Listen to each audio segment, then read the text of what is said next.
Hello and welcome to the Therapy Floor with Dr. Ritz and Dr. Vicky. We're on the floor getting deep into the human experience, unpacking everyday dilemmas through the lenses of two psychologists. Let's start unpacking today's dilemma. Let's go for it. This one comes in from a lady in her mid-50s. She says, I have two sisters and I am the middle sister. I love my sisters equally, but they are always at loggerheads and there's always this upmanship and I have to listen to both of them. Whilst their stories are similar, they aren't the same. They're each telling me their own version. I'm trying to get them to see that they are both individuals and see things differently. They either sit down and talk it out or quit using me as an emotional punch bag. I don't see what they see. What I see is, are you really arguing about this? I really just want everyone to be able to get along. We have a holiday coming up together and I want it to be enjoyable. I do feel like I'm the peacemaker of the family and I will always go out of my way to help my sisters and my mum.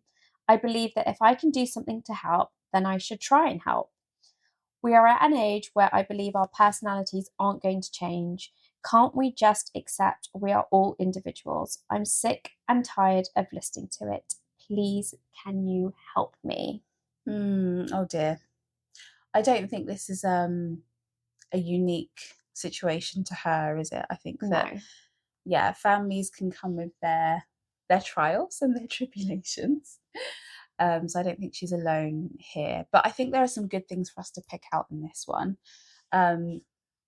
So maybe we can start with something that really stood out to me, which was I like to be the peacemaker. I think she used the word peacemaker. That stood out to me too. Yeah, okay. So I'm a real advocate for us really taking a look at the roles that we play in our families, in our workplaces, in our relationships of all kinds, really. Because I think we can intentionally and unintentionally step into a role, or other people can usher us into a role. And I think if we identify with something so much, I think it's good for us to take a step back and think, okay, but why? Why am I stepping into this role? Does it actually work for me? Is it causing me distress? Is it causing me harm? Is it helping the other people around me? So the first thing I want to say to you is this role of the peacemaker. When did this start? Have you always felt like you've been the peacemaker in your relationships across the board? And if you are always the peacemaker, first of all, that is a really tiring role to play, isn't it?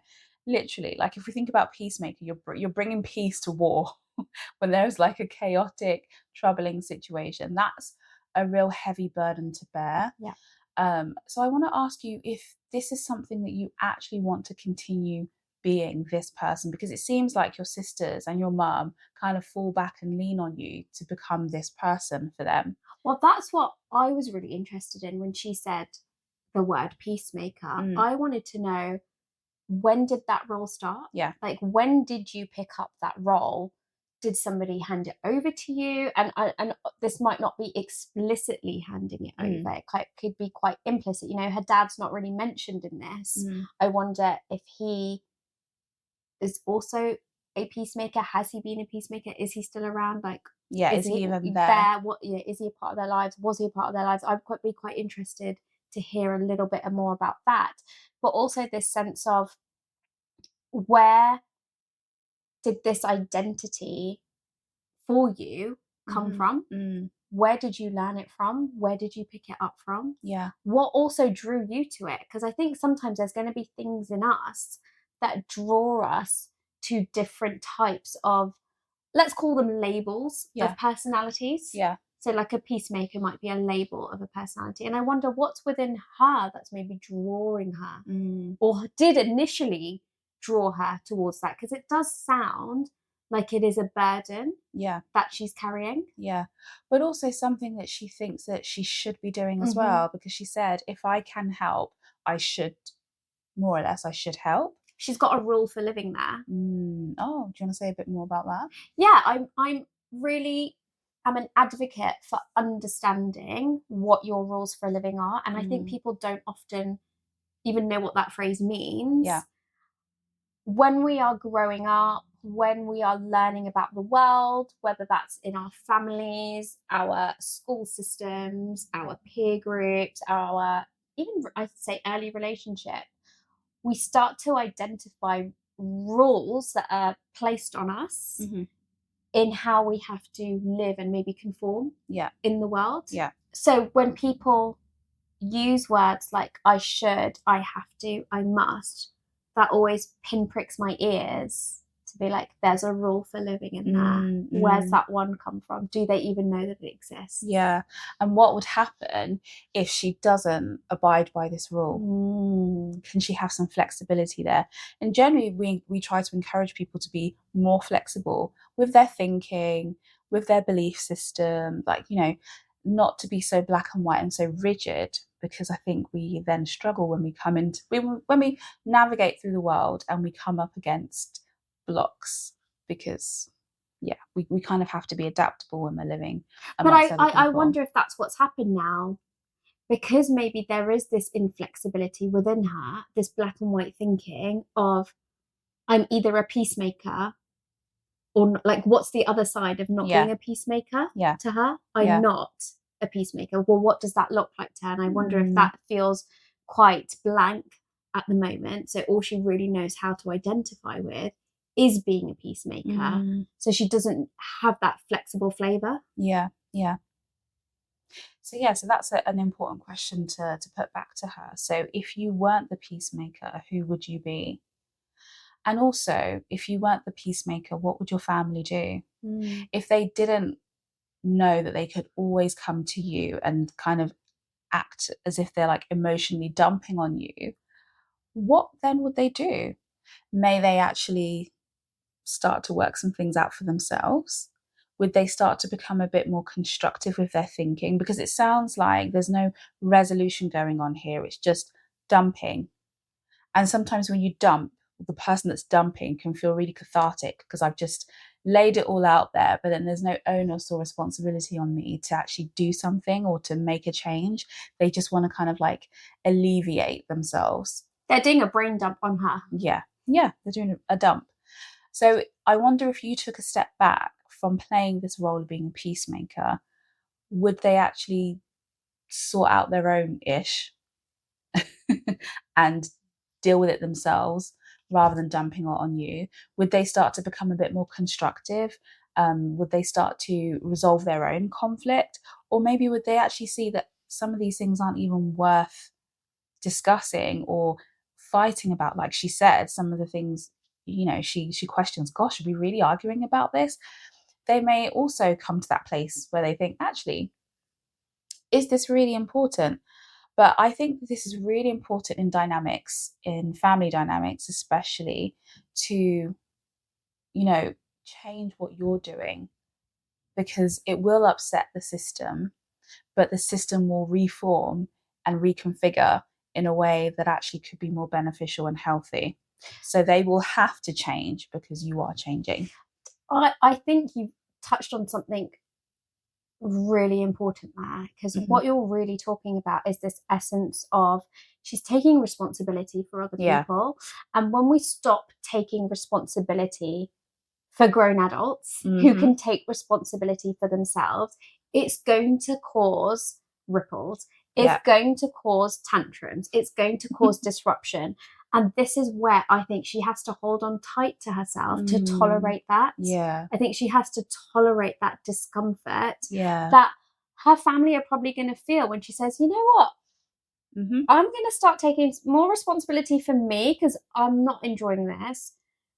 And you can take responsibility for what you're feeling or what you're thinking. And you know what the funny thing is? What could happen, not saying this definitely would happen, what could happen is that they will join forces to find trouble with you, to find offence with you for a while.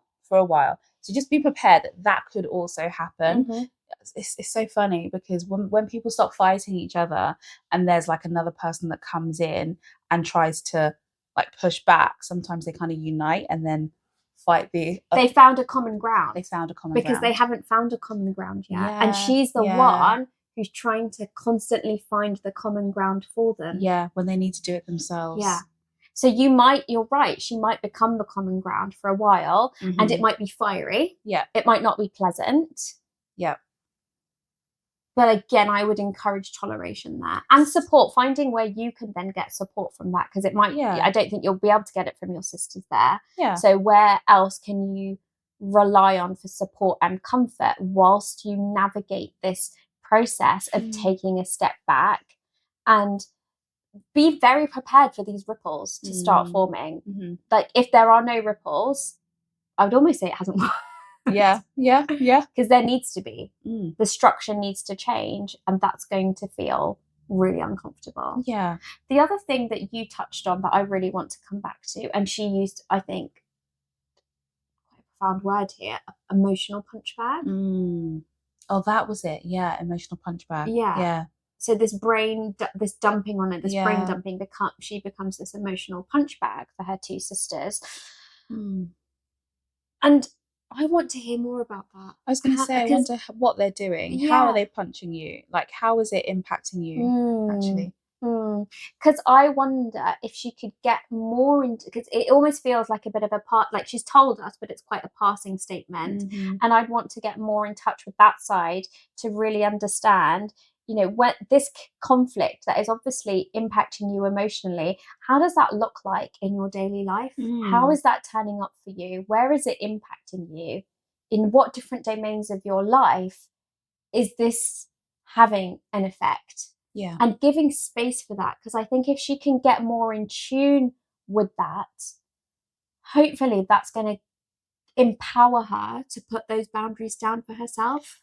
And it's just very useful information. So when she goes and has this discussion where she is placing those boundaries in with her sisters, or maybe perhaps also with her mum, she can clearly say, I can understand that you see me as like a safe place to be able to, or a neutral party to come and, share your concerns with. At the same time, it is leaving me feeling X, Y, Z. It is affecting me in my work, or in my other relationships in this way. And I can no longer tolerate that. So that's why I'm going to be taking a step back. So I think having that discussion with herself and that acknowledgement will really help her, will kind of like arm her with ammunition to kind of say, this is the deal, this is how it's impacting me, and this is why I'm going to take a step back. Exactly, because she's making the step back about her. Yeah. It's not about them. Yeah. It's not like, I'm taking a step back because you're too much. Actually, I'm taking a step back because, yes, I'm the safe place for you to come and talk to me. But when it feels like too much for me, this is what happens to me. And so I need to protect myself. I need to protect my space. Yeah. Yeah. And that's me doing that. And then I think you're kind of left with two options there. The boundary that you've placed down, whether they acknowledge it or not, I don't think anyone can predict what that outcome's going to be. Yeah. And then I think it's being able to tolerate the discomfort without fixing, because you've already got that urge to be a peacemaker. So that's going to trigger you again, because you're going to see things changing. You're going to see the shifts, and that's going to prickle you a bit to be like, oh, but okay, if I can just fix this bit, or if I can just get them to see this, and so you're really going to have to hold back, I think. Oh, yeah. Yeah. Hold back and let them figure it out. Hand over the baton, hand over the responsibility. Yeah. Give them the space to think. Yeah. And also, not just dump. And maybe one way, if she wants to kind of satisfy that itch to help, one way she can help is to continue amplifying this message. I really think it would be good if you talk to a therapist about this. Yeah, because it's been going on for so long. It's clearly affecting you. I really think you should talk to a therapist. Here's a number of someone that I can recommend. And then if your sister comes back, or one of them comes back again and wants to kind of, because they will want to try and test the boundaries, remind them again, yeah, I can't help how I used to, but remember I told you this is how I'm going to help. Here's the number of that therapist again. I love that idea. Do you want to try? Because I think that they may need an external place to really, like to talk about the impact this is having on them, and possibly even to connect and maybe have a family therapist sit with both of them. But if they can't do that, at least, or even all three of you, and including your mum, who knows? That could also be helpful.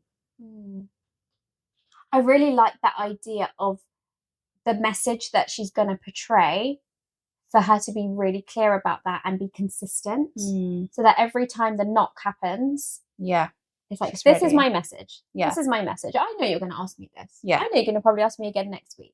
Now this is going to be my continued message to you. I hope that's helpful. I hope so. But thank you for sending that in.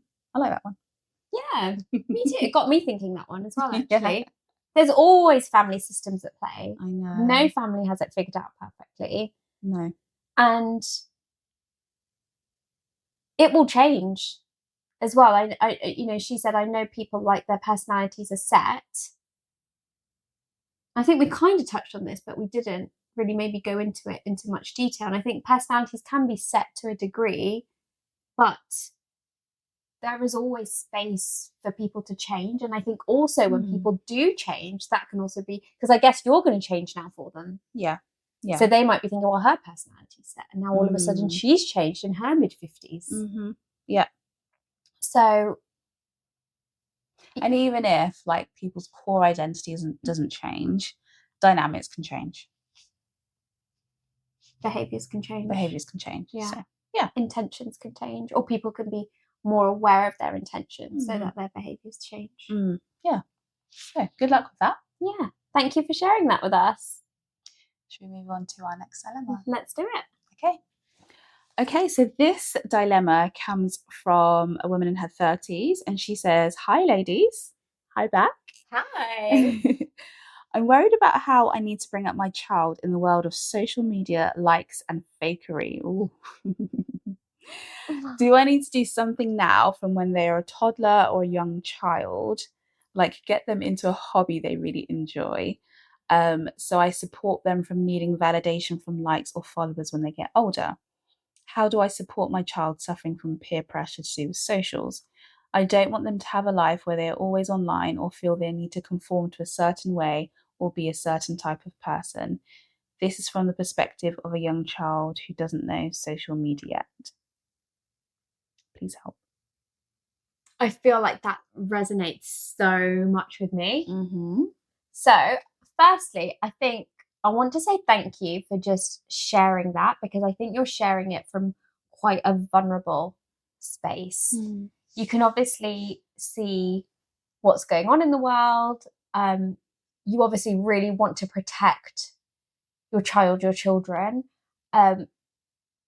And from what I'm hearing, and I guess my own experience of it, I don't see that coming from a place of necessarily control, but I think it's more this balance between feeling quite anxious sometimes in the way that the world is going and wanting to protect our children from that. And it's just bringing up so many thoughts for me, and so many just like memories and images are flashing through my head at the moment. But what really struck me is, as you were reading that, it reminded me of my eldest and his transition to starting school and the months leading up to that. And something was really bubbling away at me, and I almost could not put my finger on it for some time, like what it was. Yeah. Because he was, in nursery, he was going to, toddler groups and preschool and stuff like that, going on play dates. And I couldn't figure out, like, what is it that's just causing me to feel a bit uneasy? And I guess what I really was able to reconcile and later on was, for the last 4 years, I've really been able to keep him in this protected bubble. Yes, he's gone to nursery, and yes, he's made friends, but he's not necessarily had peers. And so he's about to start school, be with this year group, till he goes to year 6 and even possibly beyond. And that protection that I've been able to do from the world, like that's just, it's gone. It's gone from that aspect. I can't protect him in that way anymore. Like he, of course, there's going to be people, his peers, that influence him, that are going to be like, have you seen this, or talk about this, or talk about that? You know, it's going to develop and change. And I think as a parent, that can be really anxiety provoking, like really anxiety provoking. And it's almost like a need to know, what can I do to prevent that? And I think the answer is you can't. You can't prevent it. You can't prevent it, but you can. It's so funny actually, because it's just as what you were saying about protecting him. I just suddenly had this image, and I wonder actually if there is some form of protection you can have. Say more. But seeing it from like the inside, internal protection. I'm just thinking that's what I was about to. Oh, was it? Yeah, sorry. I love it though. We're on the same page. But I was thinking of like immunization, and like when we have injections, like they strengthen our immunity. So even though you'll still have the external influences, but they're strengthened from within. It was making me think of Roger's internal locus of control. Oh, yeah. And that's it. It's letting go of that external control. Yeah. And trying to get some sort of internal control for yourself and for your child. And I think that's that you can build that through trust, through connection, through clear boundaries. And we can say more on each one of these, but it's letting go of that external control, and as you said, going internal with it. Yeah. So what are your thoughts on what that looks like? So when I think about being built up from the inside out, I'm really thinking of really instilling a clear sense of like identity and belonging and acceptance. So maybe 3 of them, like a 3 chord. Because I think if a child knows that they're fully accepted, first of all, no, actually, if they know who they are, and how do they know who they are? They know who they are because you tell them. They learn about it from you, actually. They know who they are. They know what family they kind of belong to. They know the value systems of the family. They start to develop their own values and things that really matter to them, and you kind of reinforce that, and like, yeah, you are someone who is very courageous, aren't you? And you do like to take risks, and you do like to stand up for things that aren't right, or you do like to protect so do you know what I mean? Like, you're observing them and you're mirroring their behaviors back to them, and like you're picking up on that. I see this in you, and I'm going to reflect that back to you, and I want you to see that I can see this in you, and I love that about you. And I'm encouraging that within you. Exactly. So they really build up a strong sense of who they are, because that will get challenged in school. They will have people trying to push them, test them, and I think it's not to say that they won't wobble, and they may have moments where they try to act out or act in another fashion, but they can come back.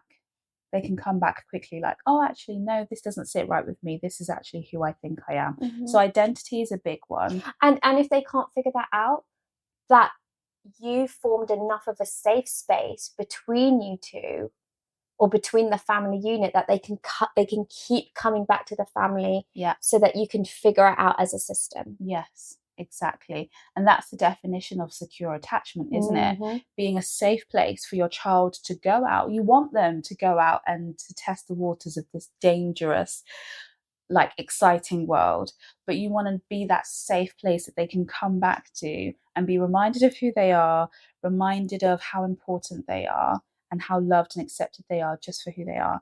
And then they can go back out, like you boost them and they can go back out again, they come back in. So I think, being that safe place for your child is going to be really important in navigating. And just kind of adding on to that, I think part of also being that safe place is tolerating their mistakes as they're trying to figure this out. Talk about it.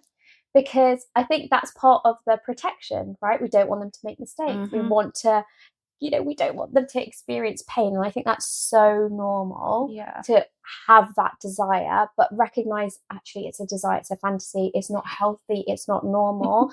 I need to show them that, yes, go and make those mistakes.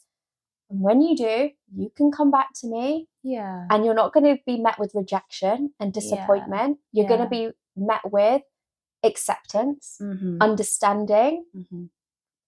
Okay, now we've got there. Let's figure it out. What do you need?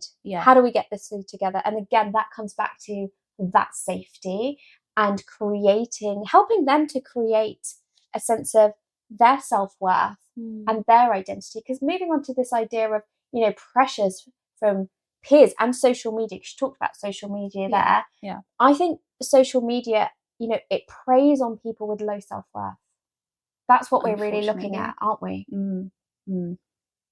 And so if you can give your child or a person the tools and the capacity to develop a really strong sense of self-worth, that is going to get dented and probably shattered from time to time. But you show them how they can build that up. And modeling is a huge part of this. Yeah. Modeling to them that you're going to get knocked or that you have been knocked and how you build yourself back up. Modeling to them where maybe you might feel pressured to do things and what your state of mind looks like, how you cultivate your own ideas, your own identity, your own way of maybe going against the grain at times. Even modeling how to use social media. Yes.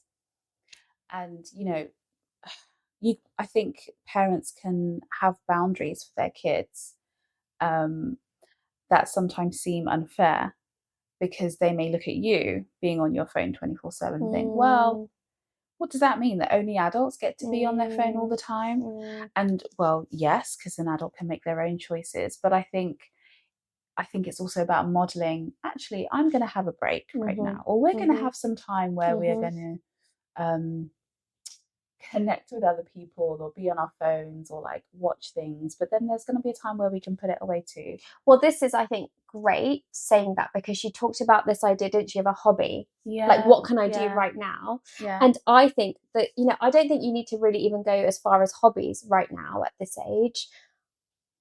Just stay in the here and now. And what I mean by that is unstructured play for kids, for toddlers, for preschoolers is really all that they need. They don't need to have like all the toys in the world or all these hobbies or everything filled up in their diary.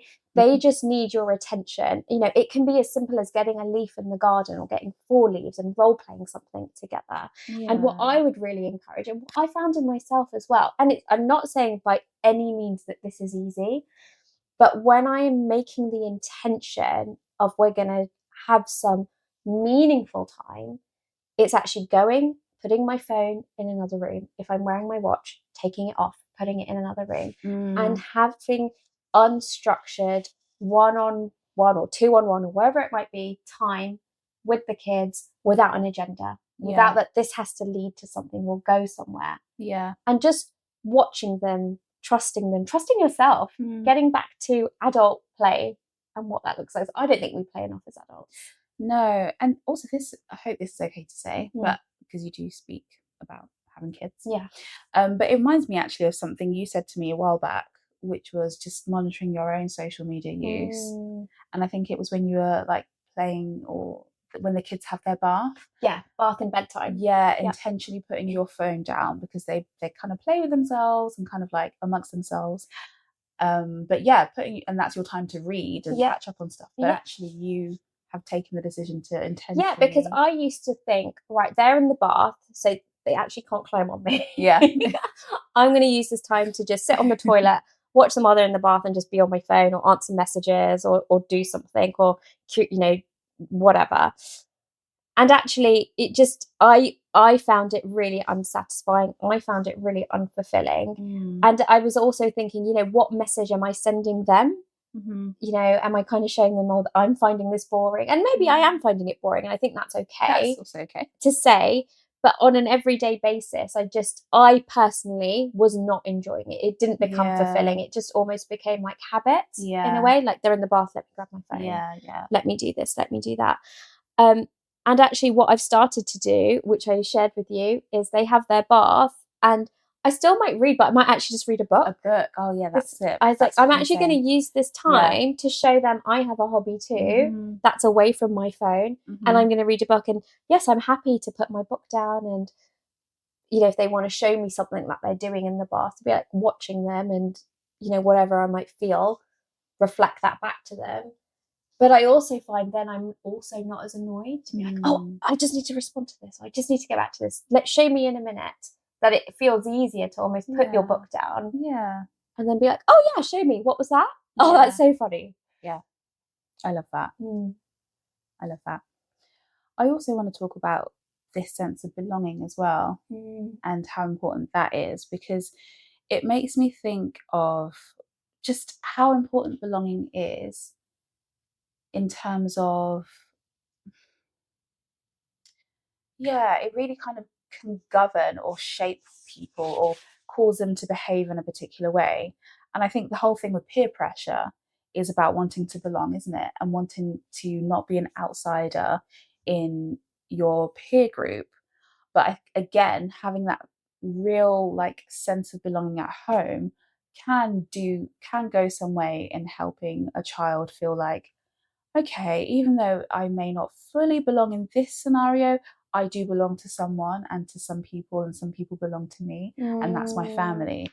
But it also got me thinking of, you know, people who do extreme things to feel like they belong. I'm thinking of people that join gangs. And maybe that's not intentionally the first thing that comes to mind. Like there are other things that may appeal to them, like the lifestyle, money, whatever it may be, power. But there is a sense of like, we're in this together. It's again creating another type of family unit. It is. And I always think about the army as well, and how strong, I think, for it to work, really, for them to be successful, how strongly bonded they have to be, and to feel like we're in this, we belong together. We're all beating, we're all marching to the beat of the same drum. Yeah. But you can do that. Well, I kind of just created an idea there. What's your family drum? What's the beat? Yeah. What's your family? What's that motto you want to have? Yeah. What do you want them to march to? Which are then one day they'll have their own drums and their own beats that they will march to. But right now, you know, this lady that's speaking to us or asked us this dilemma, I'd be wanting to know, you know, almost because you want to trust your kids, but I also want you to come back and trust yourself. Right? You don't need a manual for this. You don't need a manual to be a mother. You've got your instincts, you've got your gut, you've got your values, you've got your purpose. You obviously know what type of life you want to have and what you want to create, what you want to give to your children. I think come back to that. I think sometimes we also, because there's so much out there, like social media, it almost feels like the answer has to be complicated. Because social media can feel so complex and complicated. But I would say keep it simple and come back to you. You know, if you're married, if you're with a partner, come back to them as well. Like, what is it that you want to co-create together? And use that to form your family system, your family values. What is it you want to instill with your children? Yeah. And trusting yourself. Because I think when you can model trust within yourself, and then you're modeling trust to your child, that gives them the confidence and the mindset to start trusting themselves. And to start making decisions. Exactly. Themselves. And to start evaluating and to start recognizing, okay, everyone might be doing this, but actually, I don't think I want to do that. Oh, I don't think that works for me. Or I don't think I like that. This is who I am. Yeah. This is what I want to do. Yeah. And it's reminded me of another occasion with my eldest. I feel like I'm talking about him a lot today. He's on my mind. Where we went to a party, and it was a kids' party with his peer group, And it was very much like, you know, the kids were all playing together, and initially he was playing as well, and then he came over to me and he was like, I want you to play with me. And even then my thoughts were, oh no, but you're at a party, you're meant to play with your peers, you're not meant to play with me. So initially the kind of pull was to encourage him to go and do that. Yeah. And then I kind of had to, you know, I kind of think I sat back. I can't remember. Maybe I did it for a bit, and then he kept wanting me. And I think I really challenged myself there to think, okay, I think he's actually trying to communicate something to you here. That, okay, maybe everyone else is conforming to this certain way of playing with just their peers. Yeah. But if you're here, actually, I'm choosing to play with you. And I felt in that moment I needed to make that okay for him. Like, if that's what you want, okay, maybe we've tried to be with the peers and you don't want that anymore and you want me, fine. I'm trusting you that you're trusting yourself at the moment. And I want to give you that. I want to show you that I see that. And there's not a fine line, or I think there's a balance to it, or an art to it rather, because it's not a science. There's no hard and fast rules. But I think in that moment you do question yourself, is this the right thing to do? Yeah, because obviously you don't want to again overprotect, and you want to kind of push your child into uncomfortable situations so they grow in confidence. But how do you know where the balance is? And that's why I think it's an art rather than a science. I really like that you have to kind of just play with it and see, be creative. And I think over time, again, like Ritz was saying, trusting your instincts as a mum, you'll know when something is, they're really feeling insecure here, and I need to push them to feel more secure, versus actually they're just telling me what they want and their preference. And sometimes I may need to honour that. So, and also that we might get it wrong. Exactly. And it's okay. Yeah, and that when we do, it's fine. It's fine to get it wrong. You're going to get it wrong. Almost preparing yourself. You're going to get it wrong. You're not always going to know what the artful way. Yeah. Is that the right way to say it? The artful way. Yeah. to do it is. But just coming back to that, you can have either like conversations around it or play around it, or just even like feelings that you can't describe around it, but holding it. Just holding it within your unit. Cool. Hopefully that's been useful to you. I really like that question. I think it's a really apt one. I felt like it was really useful to me too. Yeah. I really liked it. I really liked that question. So, thank you. Thank you for sharing that with us. I think we have time for one more, don't we? Yeah, let's do one more today. Yeah, cool. Let's move on to it. So this dilemma comes from a man in his mid-40s, and he says, I am having an affair and it's been going on for 6 months. I'm in a long-term relationship with my partner and I've been with him for 5 years. I know that my values lie in monogamy, but something is drawing me to 2 different men at the moment. I picked up a new hobby and this is where I met the guy I'm having the affair with. It's really fun, sexy, and I love the adventure that we're on. On the other hand, my long-term partner and I have a deep-rooted love for each other. Our relationship is safe, secure, and steady. I don't know what to do or who to pick. Please help. So this is a dilemma that I think comes up quite frequently in therapy, well, at least for me anyway. Yeah. I don't know if it comes up frequently for you. Well, I was going to say, does it come up individually or with couples or both? Individually. Yeah, it comes up for me a lot individually. Yeah.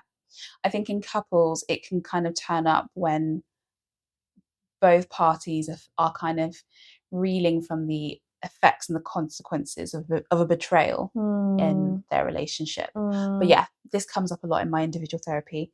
And I think he really names it right there, that there are 2 types of love here that he's experiencing. And it's like, which do you pick? It's the eros, the passionate, exciting, he calls it sexy, doesn't he? Sexy adventure. kind of love. Yep. And then we have his long-term partner here who represents the like philia love, which is the more like steady and more friendship based and like a deep enduring love and respect for each other. And yeah, I really feel the dilemma here because clearly he's not getting all of his needs met in one relationship. So I think the first thing that kind of springs to my mind is, yeah, what kind of love do you want? He said that he values monogamy. I don't know if that's necessarily changed or whether he feels like he is butting heads against something that he currently values, which is monogamy. But maybe he also needs to be honest with himself about whether this is still a value for him. That's what I was going to say. When you were asking, what does he love? I was going to take it a bit deeper, and even like before figuring out what does he love, like where are his values right now? Yeah. And we've talked about this a bit today, but it's okay that if they're changing, it's all right that they've changed. Like it might not fit your current landscape. Yeah. And then, okay, yeah, maybe there's something you need to do about that. But just try and get more in tune with where are you right now? What's your value set right now? Yeah.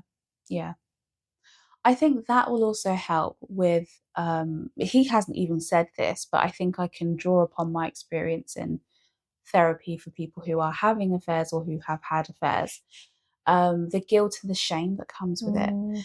And I think sometimes that lasts even longer than the implications of having an affair. And I think knowing... I think that some people can really hold on to it and it kind of fuses with their identity. And sometimes they struggle to forgive themselves when another person has forgiven them. Like they're carrying this mark. Yeah, exactly. Like, I'm tainted. I'm tainted. Yeah.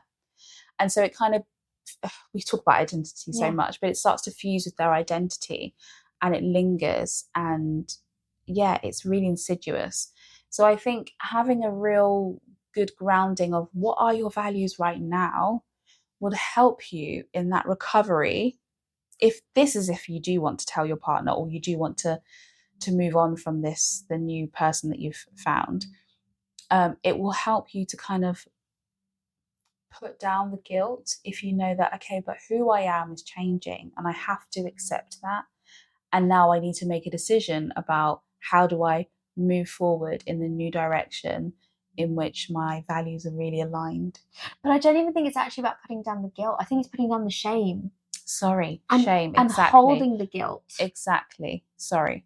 I did the thing where people conflate the two or confuse the two, but the two are very different things, aren't they? So different. Because guilt is appropriate. Yeah. Guilt is, I've hurt you. Yeah, and you obviously, I think, again, he's not said this, but that's how he feels towards his current partner. But I imagine there must be some level of guilt. Yeah. Well, it's gone against at least a previously held value. Yeah. So guilt is appropriate, and like you can hold the guilt, but shame is when it starts to seep into your identity. I am a bad person, rather than I have done a bad thing. It's I am a bad person. That's where the shame really starts to hold us back. Yeah. I think if he can get in touch with what that is, that's going to maybe, because if he does want monogamy, let's say, like if he actually identifies that's what I want, then I think getting in touch with his values will help him to maybe identify, well, what was the root cause of the affair coming about? How did it come about? Not just on the surface level, what was going on inside you, what was potentially missing, and naming that there was something missing in your relationship that either you weren't aware of or you were aware of, you're both aware of it, you're both maybe not aware of it, that you found somebody else who could satisfy that for you. And it's not the other person's fault that they couldn't give you what you need. I think it's more about the relationship. Like the relationship itself is lacking in some way, which means that you have gone elsewhere to find a suitable answer to your needs. Well, I already feel like I know what it is. It feels like the relationship was lacking sexiness, fun, Play, adventure, playfulness. Yeah. Playful. This is what we were talking about, weren't we? Yeah. Adults knowing how to play. We need play still. Yeah. But the thing is, you can find a way to bring it back. You can. That's if you want to. If you want to. Because I think it is right that at the start of a relationship, it is passionate, it is exciting, because that's what we need in order to kid ourselves to stick with someone long term. We do. We need that dopamine hit. We do need our brain chemistry to change to help us in making encouraging us to stick with one partner for a long time.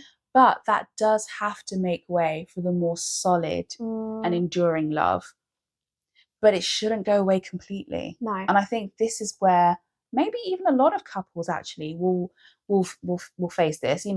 We hear about people talking about the honeymoon phase. It doesn't last forever. The itch, the 7-year itch. The 7-year itch. Yeah, it doesn't. But that doesn't mean that you kind of have to put it down if you don't want to. You don't have to put down this love and take up a new one that's fresh and exciting and gives you a new lease of life.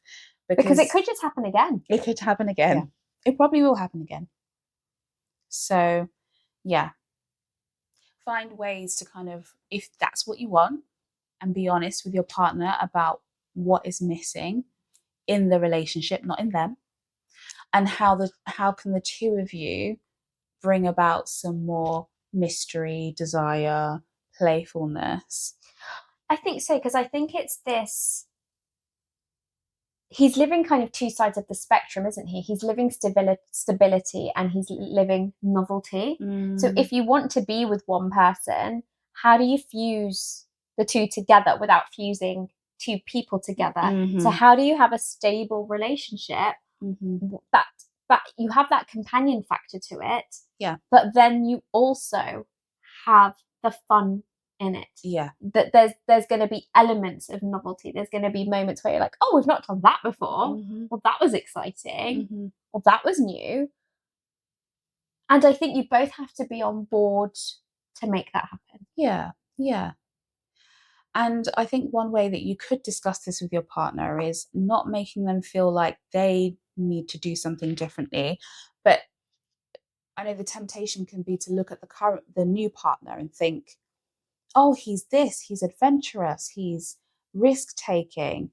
But maybe take it back to you and be honest with yourself about, okay, when someone presents me with this, I come alive in this way, or I really value spontaneity. Spontaneity does this for me, and role-playing does that for me. Like, be really clear about you. Yeah, you have to take ownership of it, because I think the person that you're having the affair with at the moment, they almost represent a vessel. Exactly. They can, it could just be a representation rather than him. Yeah.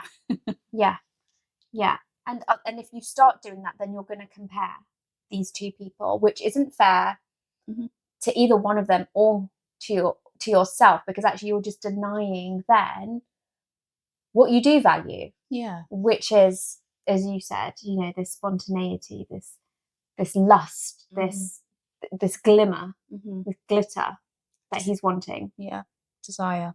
Desire. How do we keep desire alive when relationships tick on? I think it's a really important question. It is a really important question. I know Esther Perel talks about this a lot. And she, love her. Yeah, I think she's got a book called Mating in Captivity.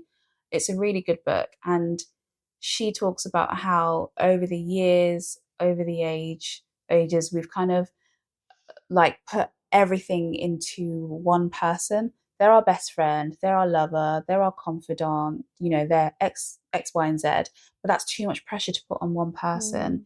And actually, we need a village of people around us that will give us different things at different points in time.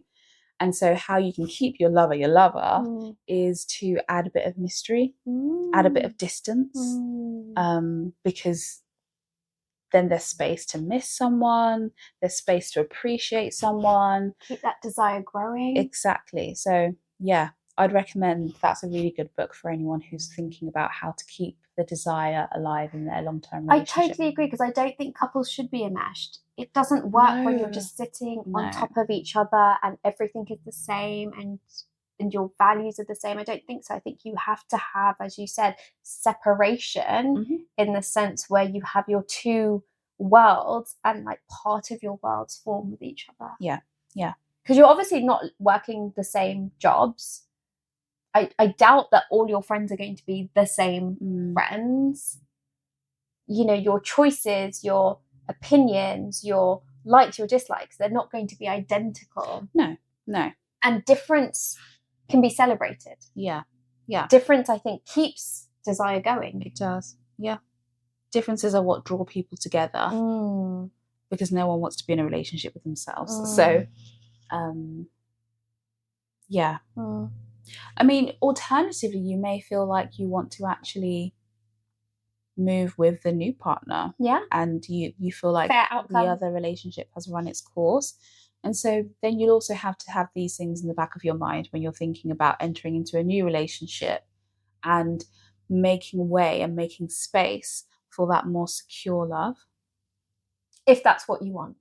Yeah. Keep coming back to what is it that you want? Is, again, does secure love identify for you with being in a monogamous relationship? Or is your ideas of what a relationship looks like, is it changing? Yeah. Are there actually different elements to it that have maybe been sparked in you? I don't think there's a right or wrong answer to this. I think you know, or you will know, once you start to delve deeper into really, you know, what's brought this on, what's the internal conflict that's happening, what's your motivation behind all of this, what's your drive. I think that's going to illuminate yourself more to you.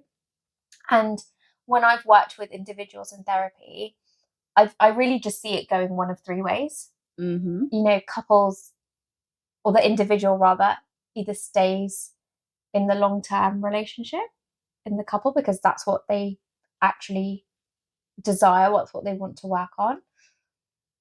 They realise, actually, no, I think it's come to its end, I'm moving on to either the affair or just even ending. It doesn't sometimes even have to necessarily mean that you end and you move to the person you're having the affair with. It's just actually it's come to its end.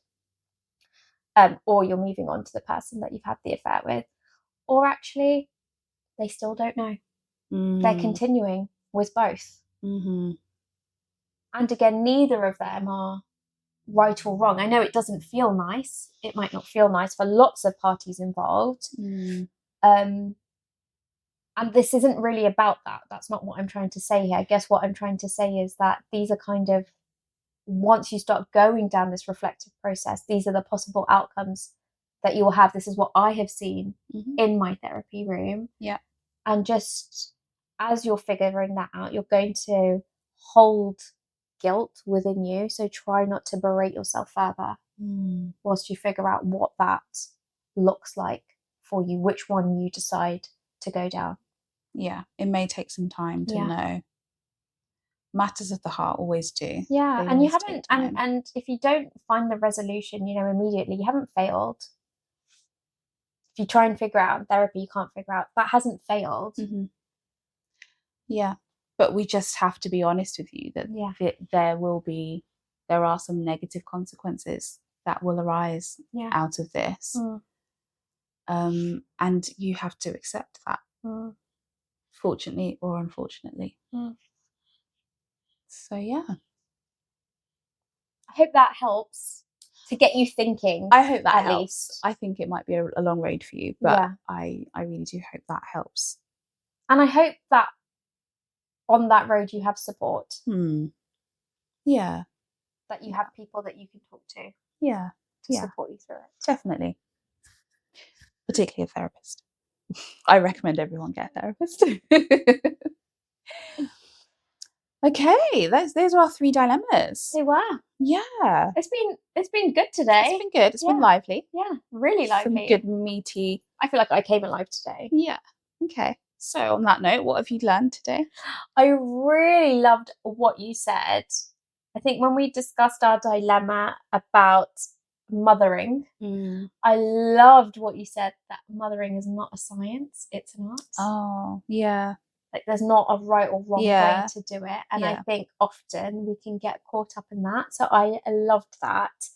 And I'm going to try and apply that motto more to my life and my unit. Oh, nice. That it's all an art. Even being a child is an art. Yeah. Being a partner is an art. Being a mother is an art. So thank you for those pearls. That's all right. Dr. V. That's okay, Dr. Riffs. I learned, or something that I was reminded of, was just that intuition and coming back to that sense of like trusting yourself. And I know you were talking about it in regards to being a mum, but I think that can be applied in so many instances, like checking in with your instinct, checking in with your body. Like, what is it you really want? Like, pay attention and trust that kind of inner wisdom to guide you. So yeah, that's what I'm taking with me for the rest of my day, I think, and for the rest of the week. So yeah, let in my intuition and my inner wisdom guide me. Yeah, good. What did you guys learn today? Let us know in the comments below. We love reading them. It just gives us more food for thought as well, doesn't it? It helps us as well to just think even more. So yeah, please comment below and remember to follow us on our socials. Yeah, so please like and subscribe, and we will see you next time on the therapy floor with Dr. Vicky and Dr. Ritz. Take care. See you next time. Bye.